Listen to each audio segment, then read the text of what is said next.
Dans leur lettre pastorale, à l'occasion des échéances électorales à venir, les évêques du Cameroun dressent le portrait robot du bon candidat à l'élection présidentielle. L'intégrité, l'humilité, la modestie et le leadership moral. Ne pas utiliser son pouvoir pour s'enrichir personnellement ou soumettre son peuple.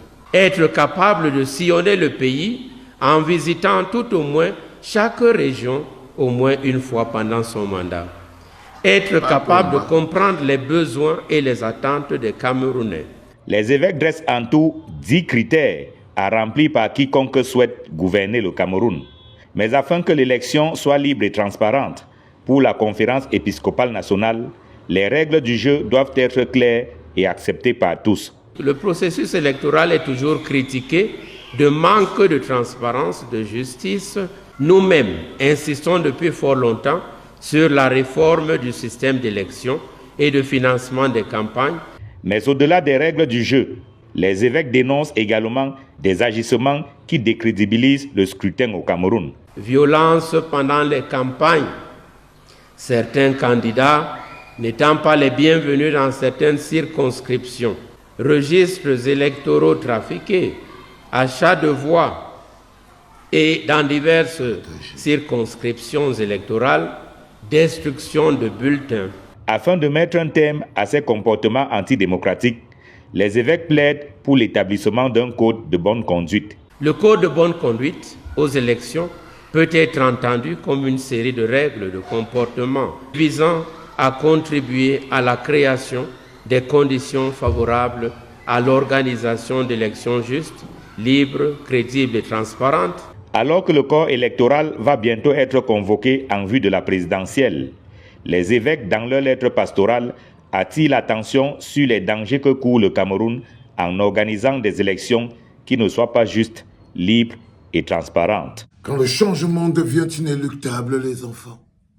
Bonjour, bienvenue dans le 6h30 de la clinique. Même les actes de conservation les plus compliqués deviennent des actes de changement. Il y en a parmi vous qui se disent « Ah, moi, ça ne me concerne pas ». Il y en a parmi vous qui ne veulent même pas sentir le vent du changement. Il y en a parmi vous qui se disent « Ah, les affaires de politique, là, c'est les histoires de Camto, du MRC, patati. Oh, je mange encore mon petit morceau de pain. Je mange encore ma petite cuisse de porc. » Il y en a même qui ont leur petit RAV4. « Ah non, ça va, c'est bon, c'est peut-être compliqué, mais nous, on s'en sort. Il n'y a pas de problème. Les gens exagèrent trop. » Il y en a qui ont l'arrogance. C'est eux qui ont le pouvoir et le parti et tout. Mais ce que tous d'entre vous, vous oubliez, c'est que quand un processus est arrivé à la fin, personne n'y échappe. Vous n'échapperez pas à la lutte de votre temps, quel que soit le statut que vous avez décidé de porter. Bonjour Yoda. Personne d'entre nous, ça touchera tout le monde, comme les poubelles. Cette lutte que nous devons mener en 2025, nous ferons mieux de la mener en notre âme et conscience. Parce que si vous la menez par accident, parce que ça vous a seulement attrapé là où vous étiez, vous risquez de ne pas être prêt. Vous risquez de ne pas avoir la lutte de vos vies. Vous ferez mieux de vous préparer psychologiquement et mentalement parce qu'en ce qui concerne le pays là, tout le monde est concerné. Tout le monde est concerné, les enfants. Parce que la nature a horreur des choses qui ne se régénèrent pas. La nature ne stagne pas. Ce qui ne stagne pas, ce qui stagne finit par s'écrouler. La nature ne stagne pas. 42 ans, c'est trop. Si vous ne bougez pas, la nature fera le travail. Vous voyez à quel niveau le débat est arrivé au niveau des évêques, au niveau de la conférence épiscopale. Est-ce qu'eux-mêmes, ils avaient prévu un jour qu'ils allaient rentrer dans le débat à ce niveau? C'est parce que quand le changement devient inéluctable, rien ne peut le stopper. Toi, tu es couché chez toi. Tu te dis, je ne suis même pas inscrit sur la liste électorale.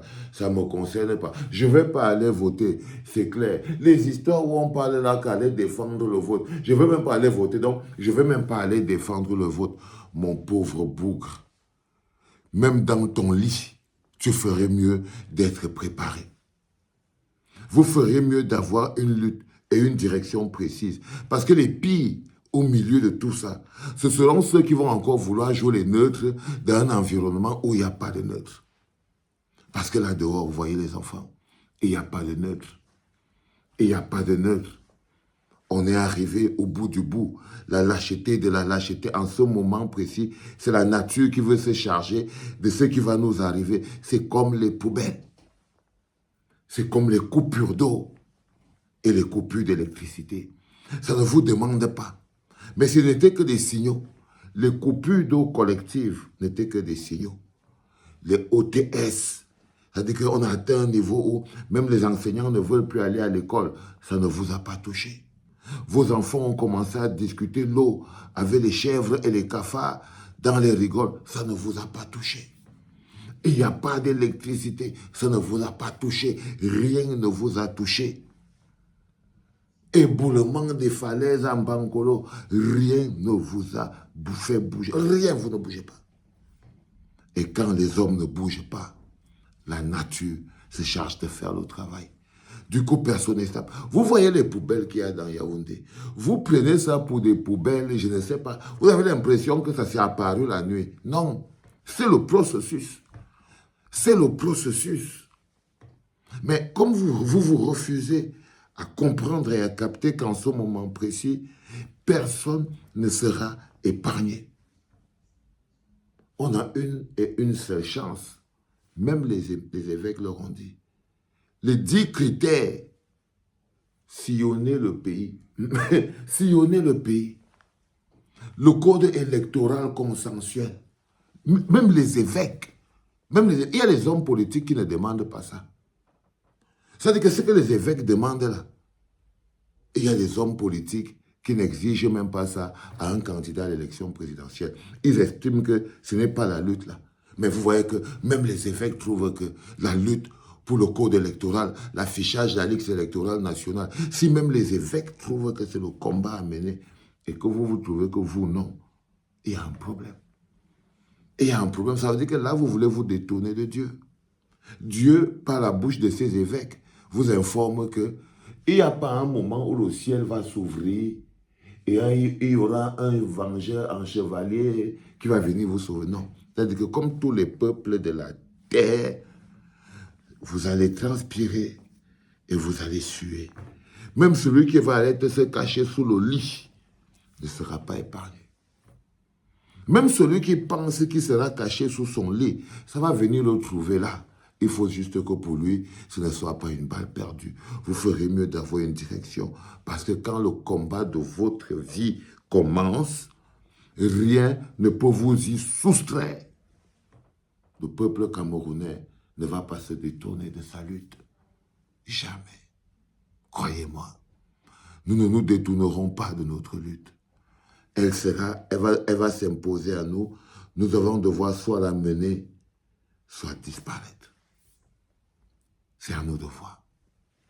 Mais là, la balle est dans notre camp, les enfants. Il n'y a plus à trembloter, comme je vous l'ai dit. Et il n'y a plus rien. Il n'y a plus de supplication à faire. Il n'y en a plus. L'alternance Paul Biya n'existe pas pour la survie du peuple camerounais. Pas du tout. Pour la survie de notre pays, Paul Biya en 2025 n'est pas une option. Pour la survie de notre pays, même les évêques sont d'accord avec ça, que pour la survie de notre pays en 2025, Paul Biya n'est pas une option. Il n'est pas une option. Donc vous n'avez pas le choix. Vous n'avez pas le choix. Je suis vraiment désolé de vous l'annoncer. Vous aurez aimé rester couché dans vos bars, boire vos bières, manger votre porc, sauter vos poufs. Tous les pays ont eu droit à ça. Ce n'est pas le Cameroun qui va y échapper. C'était papa, les enfants.